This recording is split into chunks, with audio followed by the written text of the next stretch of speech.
Swayam Prabha. Digital India. Educated India.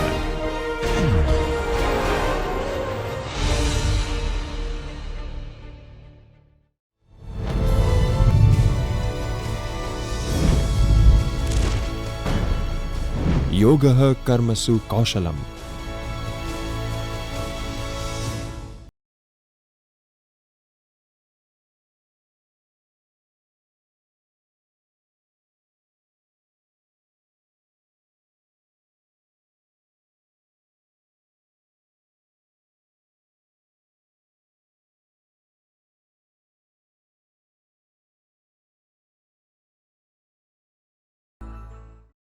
મિત્રો, મારું નામ ધર્મેન્દ્ર મિસ્ત્રી. હું principal CC Sheth college of કોમર્સમાં કામ કરું છું. મિત્રો, આજનો જે લેક્ચર છે એ ધંધો અને હિસાબી પદ્ધતિની મૂળભૂત બાબતોના વિષય પર છે. જે આજે વાત કરવાની છે તેમાં તે નાણાકીય હિસાબી પદ્ધતિ ઉપર છે. નાણાકીય હિસાબી પદ્ધતિની જરૂરિયાત કઈ રીતે ઊભી થઈ એની સમજ પહેલાં કેળવી લઈએ. માણસ એક સામાજિક પ્રાણી છે. એની ઘણી જરૂરિયાતો હતો. એ જરૂરિયાતો પૂર્ણ કરવા માટે એ પહેલાં પ્રાચીન કાળમાં વસ્તુની સામે વસ્તુ અથવા પોતાની સેવા આપતો, એટલે પોતાના કૌશલ્યની ફેરબદલી કરતો. પણ આ ફેરબદલીમાં, આ સાટા પદ્ધતિમાં ઘણી વ્યવહારિક સમસ્યાઓ ઊભી થતી હતી. ફેરબદલીનું માધ્યમની જરૂરિયાત ઊભી થઈ. એક એવું વિનિમય માટેનું સાધન જે સર્વ સ્વીકાર્ય હોય એની જરૂરિયાત ઊભી થઈ. સાટા પદ્ધતિમાં એની સ્થાને સિક્કાઓએ સૌથી પહેલાં જગ્યા લીધી. સિક્કાઓની પાછળથી કાગળ આવ્યા. હાલ આપણે પ્લાસ્ટિક એટલે કે કાર્ડ જોઈએ છે. મોબાઈલ બેન્કિંગનો પણ ઉપયોગ કરતા થયા. નેટ બેન્કિંગનો પણ ઉપયોગ કરતા થઈ ગયા છીએ. એટલે કે હવે બધા વ્યવહારો નાણાંના માધ્યમથી થાય છે. અને જે નાણાંના માધ્યમથી વ્યવહારો થતા હોય છે એને નાણાકીય વ્યવહારો કહેવાય છે. અને આ નાણાકીય વ્યવહારોને નોંધવાની જે પદ્ધતિ છે એને નાણાકીય હિસાબી પદ્ધતિ કહે છે. મિત્રો, એવું કહી શકાય કે જ્યારથી ધંધાની શરૂઆત થઈ હશે ત્યારથી જ કદાચ હિસાબી પદ્ધતિની પણ જરૂરિયાત ઊભી થઈ હશે અને એની પણ શરૂઆત થઈ હશે.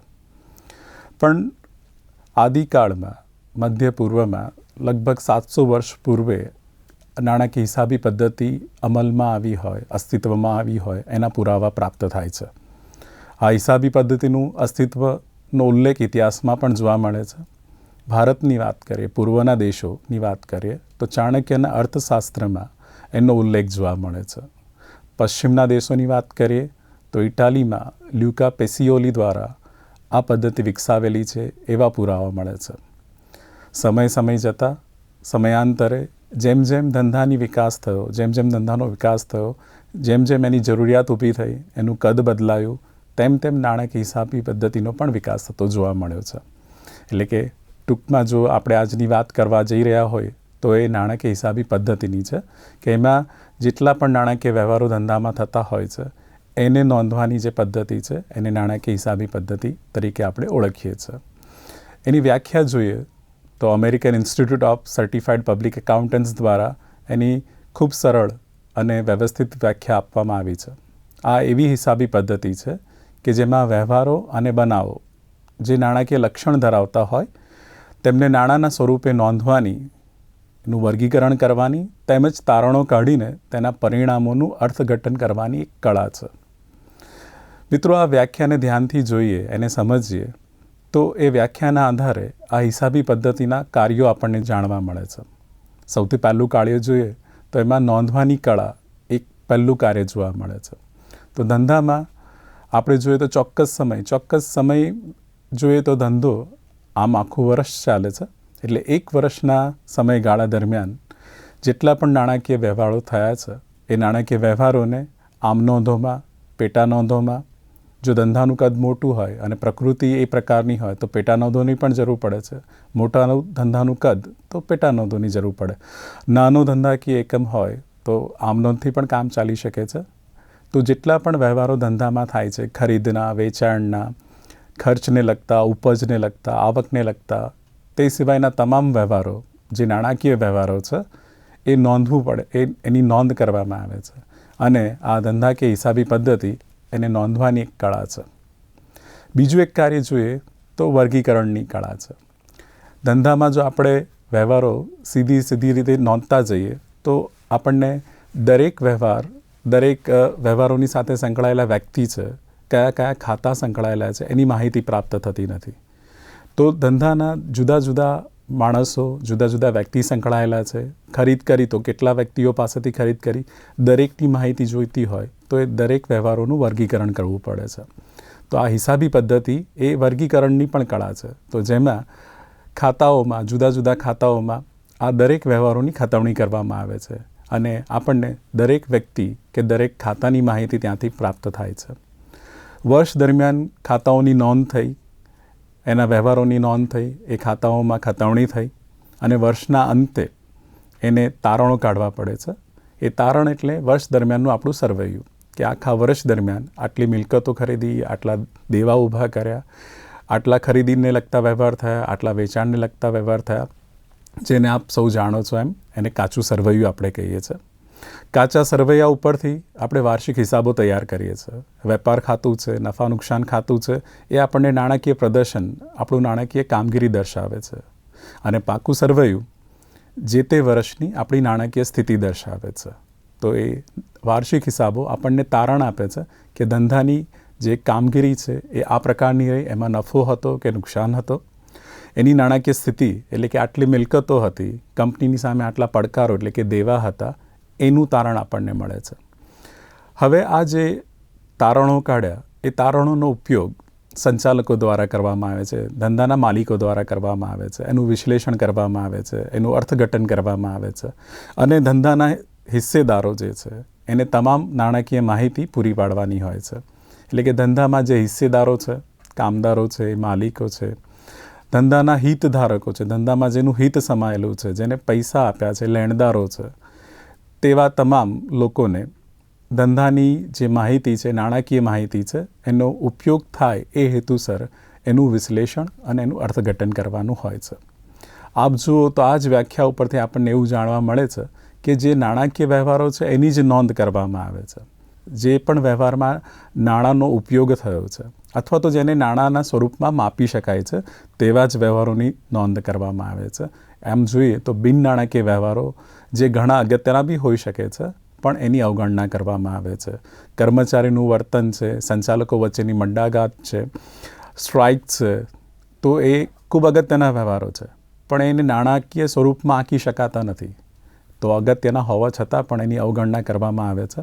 અને મિત્રો, વ્યાખ્યામાંથી આપણને એક છેલ્લું કાર્ય એવું જોવા મળે કે સંચારનું કાર્ય કરે છે. આપણે નોંધવાની કળા જોઈ, વર્ગીકરણની કળા જોઈ, વિશ્લેષણ જોયું, તારણો કાઢ્યા, અર્થઘટન કર્યું અને આ એક અહેવાલ રજૂ કર્યો, જે વાર્ષિક અહેવાલ આપણે જાણતા હશો. એ વાર્ષિક અહેવાલ ધંધાના હિતધારકોને, રસ ધરાવતા પક્ષોને પહોંચતા કરવાનું કામ પણ નાણાકીય હિસાબી પદ્ધતિ પૂરું પાડે છે. મિત્રો, નાણાકીય હિસાબી પદ્ધતિ વિશે તો આપણે વાત કરી, પણ નાણાકીય હિસાબી પદ્ધતિ સિવાયની પણ બીજી 2 પદ્ધતિઓ હાલ ઉપયોગમાં લેવાય છે. નાણાકીય હિસાબી પદ્ધતિની વાત કરીએ તો એ ખૂબ જ પાયાની પદ્ધતિ છે. તો જેમાં ધંધાના નાણાકીય વ્યવહારો, એને નોંધવાનું કાર્ય, એના વર્ગીકરણનું કાર્ય, વિશ્લેષણ, તારણો, અર્થઘટન, અહેવાલો અને હિસ્સેદારો સુધી આ માહિતી સંચારનું કાર્ય આપણે કરતા હોય છે, એને પહોંચાડવાનું કાર્ય કરતા હોય છે. એમાં 12 મહિનાનો આપણે આધાર લેતા હોઈએ છીએ. આપ જાણો છો તેમ આવકવેરાના હેતુથી 1 એપ્રિલે આપણું વર્ષ શરૂ થાય છે, નાણાકીય વર્ષ, અને 31મી માર્ચે એને પૂર્ણ કરીએ છીએ. તો આ આખા 12 મહિનાના સમયગાળા દરમિયાન જેટલા પણ વ્યવહારો થયા હોય એને નોંધવાની જે પ્રક્રિયા થઈ હોય તેના માટે જે પદ્ધતિ ઉપયોગમાં લેવાય છે એને આપણે નાણાકીય હિસાબી પદ્ધતિ કહીએ છીએ. આ સિવાયની પણ એક પદ્ધતિ છે જેને આપણે પડતર હિસાબી પદ્ધતિ કહીએ છીએ. પડતર હિસાબી પદ્ધતિનો ઉપયોગ આંતરિક નિયંત્રણના હેતુસર. આમ જોઈએ તો પડતર હિસાબી પદ્ધતિ એટલે ખર્ચને અંકુશમાં રાખવાની પદ્ધતિઓ. આ પદ્ધતિઓમાં આપણે દરેક સેવાની પડતર, એકમની પડતર એટલે જે વસ્તુનું ઉત્પાદન કરીએ છીએ, જેની ખરીદ કરીએ છીએ, એ આપણને કેટલા રૂપિયામાં પડી, એની કિંમત આંકવા માટે એની પડતર શું હશે કે જેના ઉપર આપણે આપણો નફો ઉમેરીને અને બજારમાં એ વસ્તુ મૂકી શકીએ. તો એના માટેની જુદી જુદી પદ્ધતિઓ આ હિસાબી પદ્ધતિમાં આવે છે. જુદી જુદી તકનીકો આ પદ્ધતિમાં આવે છે, જેનાથી આપણે વસ્તુની કે સેવાની પડતરની ગણતરી કરીએ છીએ. એમાં હરીફાઈને ધ્યાનમાં રાખીને આપણે આપણો નફો ઉમેરીએ છીએ એની વેચાણ કિંમત રજૂ કરીએ છીએ અને જેથી કરીને સંસ્થાકીય જરૂરિયાત મુજબ એનો આંતરિક હેતુ માટે એનો ઉપયોગ થતો હોય છે.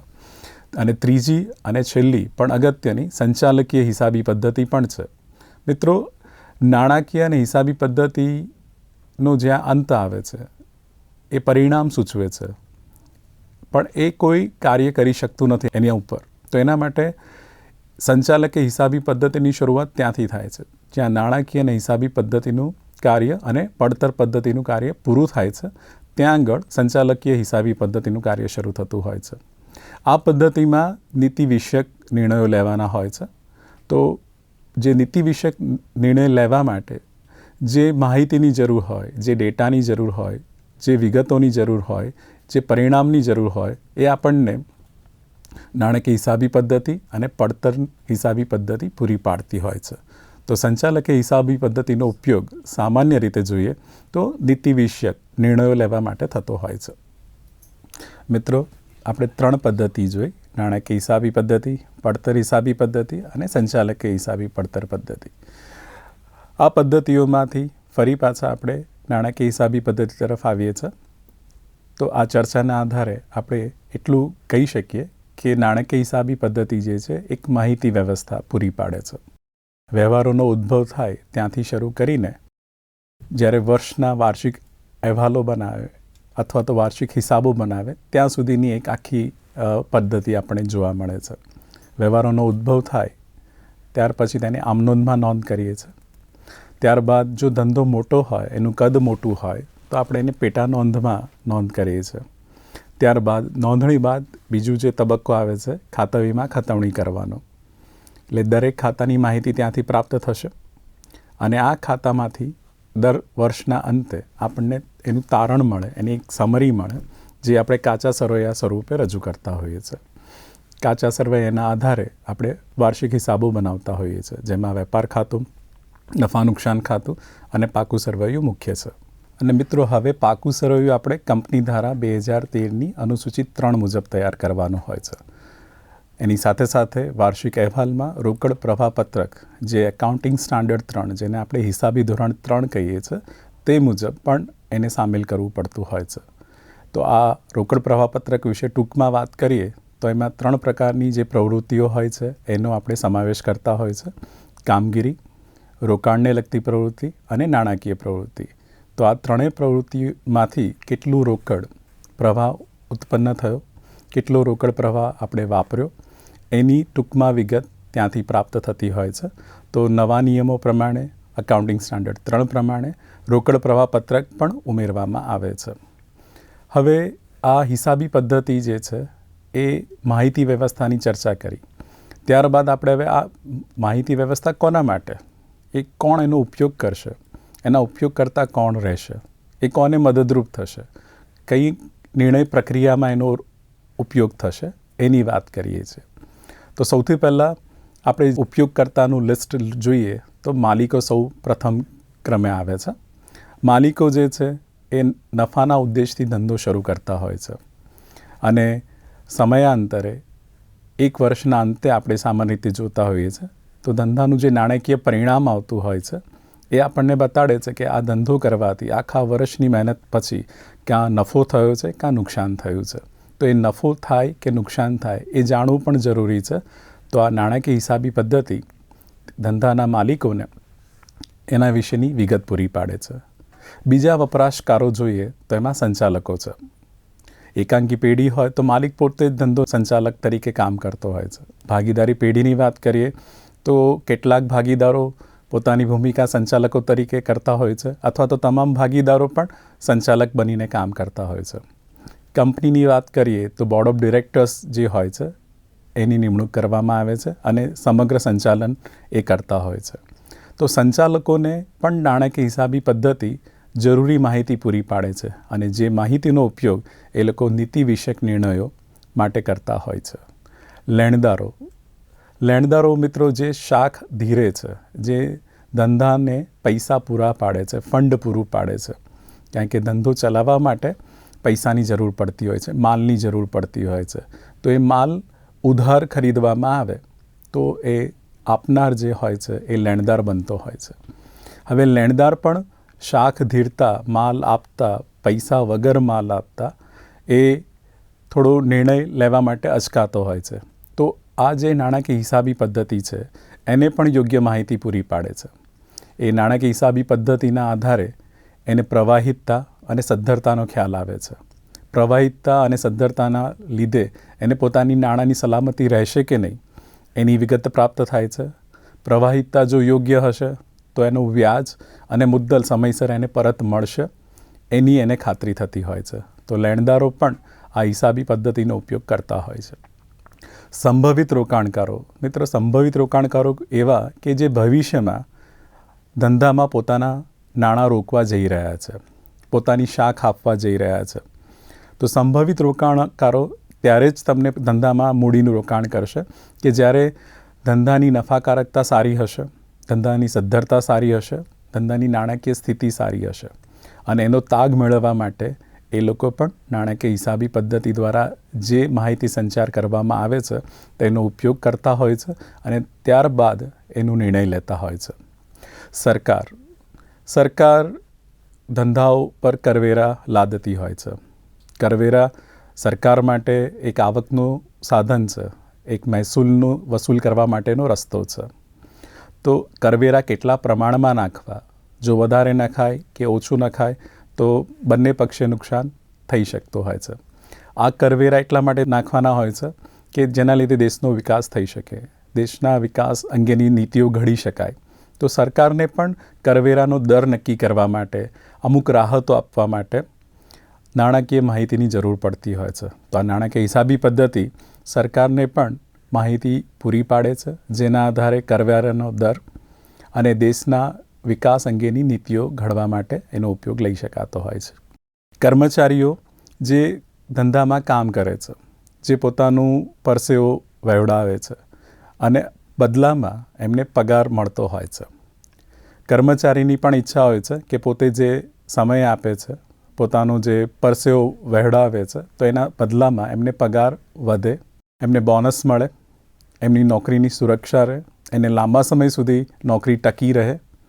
આ સિવાય એમના કલ્યાણ માટે, એમના બાળકોના શિક્ષણ માટે, પોતાના હેલ્થના ઇસ્યુ માટે થઈને ધંધો કઈ રીતે મદદરૂપ થઈ શકશે એ વિગતો પણ એને જાણ મળી શકે છે. અને એ વિગતો પૂરી પાડવા માટે નાણાકીય હિસાબી પદ્ધતિ એમને પણ જરૂરી માહિતી પૂરી પાડતી હોય છે. ગ્રાહકોની વાત કરીએ. મિત્રો, કહેવાય છે કે ગ્રાહકો બજારના રાજા છે. આખું બજાર ગ્રાહકો ઉપર રહેલું છે. બજાર ખરીદનારાનું હોય છે, વેચનારનું નથી હોતું. વેચનારો ક્યારે માલ વેચશે? જ્યારે ખરીદનાર હશે ત્યારે. એટલે ગ્રાહકોને આપણે બજારના રાજા કહીએ છીએ. ગ્રાહકોની જે ઈચ્છા હોય એ પ્રમાણેનું જ જો માલ, એ પ્રમાણેની વસ્તુ, એ પ્રમાણેની સેવા આપવામાં આવશે તો જ ધંધો ટકી શકતો હોય છે. તો ગ્રાહકોને કઈ પ્રકારનો માલ આપવો અને ગ્રાહકોને પણ જે પોતાની વસ્તુ છે, ગમતી વસ્તુ છે, એ સમયસર મળી રહે, નિયમિતપણે મળી રહે, એ માટેની વિગતો માટે પણ ધંધાની નફાકારકતા, સદ્ધરતા અને ભવિષ્યમાં આ કિંમત વસ્તુની કે સેવાની કેટલી થશે, જો ભાવ બહુ વધી જશે કે નહીં, ઘટશે કે કેમ, એની વિગતો છે એ પણ હિસાબી પદ્ધતિ પૂરી પાડતી હોય છે.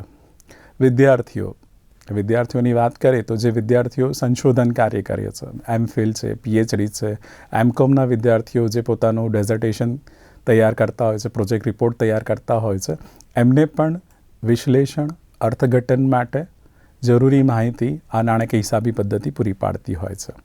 અને છેલ્લે વાત કરીએ તો આ હિસાબી પદ્ધતિથી જે માહિતી ઉત્પન્ન થાય છે એ પ્રજાના માટે પણ એટલી જ અગત્યની હોય છે. અને ધંધાની સામાજિક જવાબદારી પણ એટલી જ છે, કારણ કે તે રાષ્ટ્રીય સંસાધનનો ઉપયોગ કરે છે અને બદલામાં એ સામાજિક જવાબદારીના ભાગરૂપે પ્રજાને પણ આ માહિતી પૂરી પાડવી એના ભાગમાં આવે છે.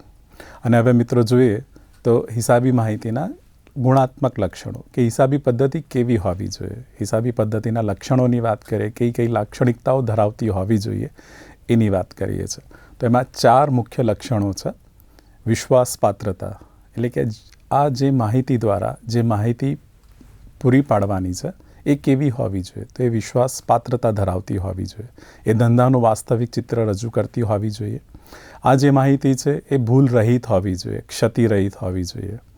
અને ધંધામાં જે પણ વ્યવહારો બન્યા હોય, જે ઘટનાઓ બની હોય, એની વિશ્વાસપૂર્ણ રજૂઆત કરતી હોવી જોઈએ.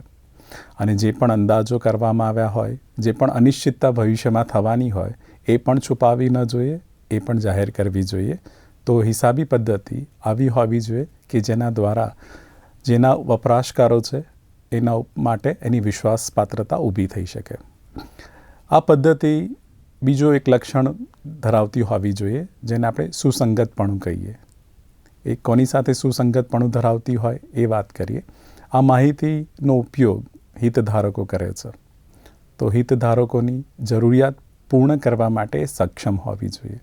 એની જરૂરિયાત સાથે સુસંગતતા ધરાવતી હોવી જોઈએ. કારણ કે એ માહિતીનો ઉપયોગ કરીને એ લોકો એમના નિર્ણય કરી શકતા હોય છે. ભવિષ્યમાં એમને રોકાણ કરવું કે ન કરવું, ભવિષ્યમાં પગાર વધારો આવશે કે નહીં આવે, એના નિર્ણય એ કરી શકતા હોય છે. અથવા ભૂતકાળના જે નિર્ણયો એમને કર્યા હતા, આ જ માહિતીનો ઉપયોગ કરીને ગયા વર્ષે કોઈ નિર્ણય લીધો હોય તો એ માહિતીના ઉપયોગ દ્વારા કેટલા અંશે સફળ રહ્યો એ વિગત પણ આ આપતી હોવી જોઈએ. અને વર્તમાનમાં શું ચાલી રહ્યું છે ધંધામાં, એની કામગીરી શું છે, એની પરિસ્થિતિ શું છે, એની પણ વિગત પૂરી પાડતું હોવું જોઈએ. મિત્રો, ત્રીજું એનું જે લક્ષણ જે છે એ સમજ ક્ષમતા હોવી જોઈએ. એટલે કે આ જે માહિતી પૂરી પાડે છે એ સહેલાઈથી સમજી શકે. જે એનો ઉપયોગ કરતા છે, જે વાંચનારા છે, એને સહેલાઈથી સમજી શકાય તેવી હોવી જોઈએ. જે વાંચી રહ્યા છે એ સમજે, એનો અર્થ સ્પષ્ટ થાય, એ વિગત પૂરી પાડતી હોવી જોઈએ. એટલે કે જે પણ પારિભાષિક શબ્દોનો ઉપયોગ થયો છે, જે નિયમોનો ઉપયોગ થયો છે, જે સિદ્ધાંતો ઉપર આ હિસાબી પદ્ધતિ આધારિત હોય, એ તમામ વિગતોની જાણકારી વાંચકો સમક્ષ રજૂ કરેલી હોવી જોઈએ. અને ત્યારબાદ જ એની સમજક્ષમતા વધતી હોય છે. અને છેલ્લે મિત્રો, એનું છેલ્લું લક્ષણ જેને આપણે તુલનાત્મકતા કહીશું. તુલનાત્મકતા એટલે કે ધંધાની જે નફાકારકતા છે, એની સદ્ધરતા છે, એની તુલના પેઢીની ગયા વર્ષની અને ચાલુ વર્ષની જે માહિતી છે એની સાથે તુલના થઈ શકે એવી હોવી જોઈએ. તે ઉપરાંત એ આંતરપેઢી તુલના એટલે કે એક પેઢીની બીજી પેઢી સાથે તુલના પણ થઈ શકે એવી માહિતી પૂરી પાડતું હોવું જોઈએ. તો આમ આ 4 લક્ષણો એના હોવા જોઈએ જેની આપણે ચર્ચા કરી. અને હવે આપણે એના ફાયદા અને ગેરફાયદાની વાત કરીએ છીએ. તો હિસાબી પદ્ધતિ જે છે એના ફાયદા, એના કાર્યો આપણે જોયા, તો એના આધારે એના લક્ષણો જોયા, એના આધારે એના ફાયદા આપણને ખૂબ સરળતાથી પ્રાપ્ત થાય છે. તો સૌથી પહેલો ફાયદો એ છે કે નાણાકીય હિસાબી પદ્ધતિ જે છે એ વ્યવસ્થિત નોંધણી કરે છે. ધંધાને લગતા તમામ વ્યવહારો, એ ખરીદ વેચાણના હોય, રોકડ આવક હોય કે જાવક હોય, મિલકતને લગતા હોય, દેવાને લગતા હોય, તમામ વ્યવહારોની વ્યવસ્થિત નોંધણીનું કાર્ય કરે છે. એ સૌથી પહેલો ફાયદો થાય છે. બીજો ફાયદો, ધંધાની કામગીરી પર થતી અસરો નક્કી કરે છે. કારણ કે ધંધાનો સૌથી પહેલો પ્રાથમિક હેતુ નફો કમાવાનો છે. તો એ માલિકને ધંધાની કામગીરી જાણવામાં રસ હોય છે. અને આ નાણાકીય હિસાબી પદ્ધતિ વાર્ષિક હિસાબો તૈયાર કરવામાં મદદરૂપ થાય છે અને જેના ઉપરથી આપણને નફાની માહિતી પ્રાપ્ત થતી હોય છે. ત્રીજો ફાયદો કરીએ તો નાણાકીય સ્થિતિ નક્કી કરવાનો. વાર્ષિક હિસાબોમાં આપણે પાકું સરવૈયું બનાવીએ છીએ અને પાકું સરવૈયું જે છે એ ધંધાની નાણાકીય સ્થિતિ રજૂ કરે છે. એ આપણને લેણા દેવા, મિલકત અંગેની માહિતી પૂરી પાડતી હોય છે. અને છેલ્લે ચોથો મુદ્દો એમાં જોઈએ તો હિસાબી માહિતી જેટલા પણ ધંધાના હિતધારકો છે, રસ ધરાવતા વ્યક્તિઓ છે, હિસ્સેદારો છે, એને વ્યવસ્થિત માહિતી પૂરી પાડે છે. તો આમ 4 ફાયદા આપણને મુખ્યત્વે જોવા મળે છે. આ પદ્ધતિના ગેરફાયદાની પણ વાત કરી લઈએ તો હિસાબી પદ્ધતિ એ ઐતિહાસિક વ્યવહારોને ધ્યાનમાં લે છે અથવા તો ઐતિહાસિક બનાવો પર આધારિત હોય છે. એટલે કે હાલની કિંમત એ ધ્યાનમાં નથી લેતું, બજાર કિંમત ધ્યાનમાં નથી લેતી, એ વર્તમાન કિંમત ધ્યાનમાં નથી લેતી. જે તારીખે જે વ્યવહાર થયો હોય એ વ્યવહાર એ જ તારીખનો નોંધવામાં આવે છે. એ ધારો કે આપણે મકાનની વાત કરીએ તો મકાન જ્યારે ખરીદાયું હોય એ જ કિંમતે નોંધવામાં આવે છે. એની હાલની બજાર કિંમત કદાચ વધી પણ ગઈ હોય તો એ ધ્યાનમાં લેવાતી નથી. તો આ હિસાબી પદ્ધતિનો આ સૌથી મોટો ગેરફાયદો છે. બીજું, આ માહિતી આપણને ખર્ચાનું વર્ગીકરણ પૂરું પાડતું નથી. ખર્ચાનું લિસ્ટ આપે છે કે આટલા આટલા ખર્ચા થયા, એની વિગત પૂરી પાડે છે, પણ એનું વર્ગીકરણ શક્ય નથી કે આ ખર્ચામાંથી પ્રત્યક્ષ ખર્ચા કેટલા કે પરોક્ષ ખર્ચા કેટલા. પ્રત્યક્ષ કે પરોક્ષ ખર્ચા, પ્રત્યક્ષ એટલે કે જે ધંધામાં ઉત્પાદન સાથે સીધે સીધા સંકળાયેલા છે, પરોક્ષ ખર્ચા જે મદદરૂપ કરતા હોય છે ધંધો ચલાવવા માટે, એની વર્ગીકરણની માહિતી નથી પૂરી પાડતું. એ સ્થિર કે ચલિત ખર્ચાની માહિતી પૂરી નથી પાડતું. આમ અન્ય ખર્ચાનું પણ વર્ગીકરણ આપણને માલ સામાન, મજૂરી એ વિગત પણ અપ્રાપ્ય રહેતી હોય છે. તો આ એનો બીજો ગેરફાયદો છે. ત્રીજો ગેરફાયદો વાત કરીએ તો વેચાણ કિંમત નિર્ધારણ માટે આ બિનઉપયોગી છે. આ જે હિસાબી પદ્ધતિ છે એ આપણને ખાલી વ્યવહારો નોંધવા માટે ઉપયોગી થાય છે, પણ વેચાણ કિંમત નિર્ધારણ માટે થઈને આ પદ્ધતિનો ઉપયોગ થતો નથી. એના માટે આપણે પડતર હિસાબી પદ્ધતિનો ઉપયોગ કરવો પડતો હોય છે. તો નાણાકીય હિસાબી પદ્ધતિની વાત કરીએ તો વેચાણ કિંમત આનાથી નિર્ધારિત થઈ શકતી નથી. પડતરની વિવિધતા નક્કી કરી શકાતી નથી. આગળના મુદ્દાની વાત કરીએ એની સાથે જ આ મુદ્દો સંકળાયેલો છે કે પડતરની વિવિધતા એટલે મોસમી ફેરફારો છે, નિષ્ક્રિય સમય કામકાજના કલાકો છે, એવી વિગતો આ પૂરી પાડતું નથી. ખાલી ખર્ચાનો લિસ્ટ, પડતરનું લિસ્ટ આપે છે, આ વિગતો પૂરી પાડાતી નથી. મૂડી ખર્ચ માટે શ્રેષ્ઠ વિકલ્પનું મૂલ્યાંકન પણ શક્ય નથી બનતું. મૂડી ખર્ચ એટલે શું? જે લાંબા ગાળાનો ખર્ચ છે, એક વખત ખર્ચ કર્યા પછી એનો ફાયદો આપણને ઘણા વર્ષો સુધી પ્રાપ્ત થતો હોય છે, એવા ખર્ચને મૂડી ખર્ચ કહીએ છીએ. બીજા શબ્દોમાં કહીએ એ રોજબરોજનો ખર્ચ નથી. મૂડી ખર્ચ એટલે એવો ખર્ચ કે જે એક વખત કરવામાં આવે છે, કાં તો ધંધાના સમગ્ર જીવન દરમિયાન એક વખત ખર્ચો થતો હોય એવું આપણે કહી શકાય. ધારો કે જમીનને મકાન છે, તો ધંધો શરૂ કરીએ છીએ ત્યારે જ એકાદી વખતે ખર્ચો થાય છે, ત્યારબાદ એ આખો સમય જ્યાં સુધી ધંધો ચાલે છે ત્યાં સુધી એનો ઉપયોગ લેવાતો હોય છે, જેને આપણે મૂડી ખર્ચ કહીએ છીએ. તો આ પદ્ધતિ જે છે, નાણાકીય હિસાબી પદ્ધતિ છે, એ મૂડી ખર્ચ માટેના વિકલ્પનું મૂલ્યાંકન કરી શકતી નથી. એટલે આપણને કયો વિકલ્પ સારો, ધારો કે આપણે મશીનરી ખરીદવી છે, મશીનરીની ખરીદી એ મૂડી ખર્ચ છે, કારણ કે મશીનરીનું આયુષ્ય 10 વર્ષનું હોઈ શકે, 15 વર્ષનું હોઈ શકે, આમ લાંબા ગાળાનો ખર્ચ છે, તો એ મૂડી ખર્ચ છે. પણ કયું મશીન શ્રેષ્ઠ રહેશે? બજારમાં 3 મશીન ઉપલબ્ધ છે, 3 વિકલ્પો છે, પણ એમાંથી શ્રેષ્ઠ વિકલ્પ કયો એ નાણાકીય હિસાબી પદ્ધતિ નક્કી કરી શકતી નથી. તો આ એનો બીજો ગેરફાયદો છે. જે ઉત્પાદન મુજબનો નફો, એના કારણો, ઉત્પાદન માટે કેટલો નફો જોઈશે. ધારો કે આપણે નફો કમાવો છે તો એના માટે કેટલું ઉત્પાદન કરવું, અથવા તો કેટલો નફો કમાવા માટે ઉત્પાદન જરૂરી છે, એના કારણો પણ પૂરું પાડતું નથી.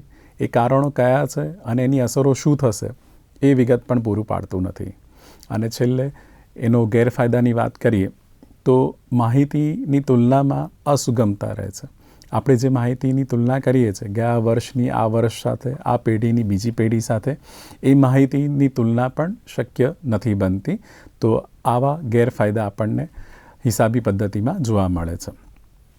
હવે બીજી વાત કરીએ તો આપને જુદી જુદી હિસાબી પદ્ધતિ વિશે સાંભળ્યું છે. એક નોંધી, દ્વિનોંધી. આજે આપણે ટૂંકમાં દ્વિનોંધી હિસાબી પદ્ધતિના આધારોની વાત કરીએ છીએ. દ્વિનોંધી હિસાબી પદ્ધતિ એટલે કે એક વ્યવહારની આપણે 2 અસર આપીએ છીએ, 2 નોંધ કરીએ છીએ. તો આના માટે 2 આધારો લેવામાં આવે છે. પહેલો આધાર છે રોકડના ધોરણે અને બીજો આધાર છે વેપારી ધોરણે. રોકડના ધોરણે એટલે ફક્ત રોકડ વ્યવહારોની નોંધ થાય છે. એટલે કે મળવાપાત્ર વ્યવહાર હોય, મળવાપાત્ર આવક હોય, ચૂકવાપાત્ર ખર્ચા હોય, એની અવગણના કરવામાં આવે છે. એટલે જે વ્યવહાર થાય જેમાં રોકડની આપલે થઈ હોય તેવા જ ફક્ત વ્યવહારોની નોંધ કરાતી હોય છે, જેને આપણે રોકડના ધોરણે કહેતા હોઈએ છીએ. આ પ્રકારનો ઉપયોગ ખાલી સરકારી વ્યવસ્થામાં જોવા મળે છે, એ ધંધાકીય એકમમાં જોવા મળતો નથી. બીજું જે ધોરણ છે વેપારી ધોરણ, તો એનું નામ જ વેપારી ધોરણ છે. એટલે કે આનો ઉપયોગ સામાન્ય રીતે આપણને ધંધાકીય પેઢીમાં, ઔદ્યોગિક એકમોમાં જોવા મળે છે. આ ધોરણ પ્રમાણે રોકડને લગતા વ્યવહારો તો લેવાય જ છે ધ્યાનમાં, પણ સાથે સાથે મળવાપાત્ર આવકો હોય, ચૂકવવાપાત્ર ખર્ચા હોય, તેની પણ નોંધ કરવામાં આવે છે. આમ તમામ પ્રકારના વ્યવહારોની નોંધ થતી હોવાથી આને આપણે વેપારી ધોરણ કહેતા હોય છે. મિત્રો, આજે આપણે નાણાકીય હિસાબી પદ્ધતિ, એનો ઉદ્ભવ, એનો વ્યાખ્યા, એના તબક્કાઓ, જેમ કે નોંધણીનો તબક્કો, વર્ગીકરણનો તબક્કો, વિશ્લેષણનો તબક્કો, તારણો, અર્થઘટન, અહેવાલ, સંચારમાં એની ભૂમિકા, વપરાશકારોને થતા ફાયદા, એનું અર્થઘટન કરવાની વિગતો, એ કોને કોને ઉપયોગી છે એ વિશે વિગતવાર માહિતી આપી, ચર્ચા કરી અને આ આપને ખૂબ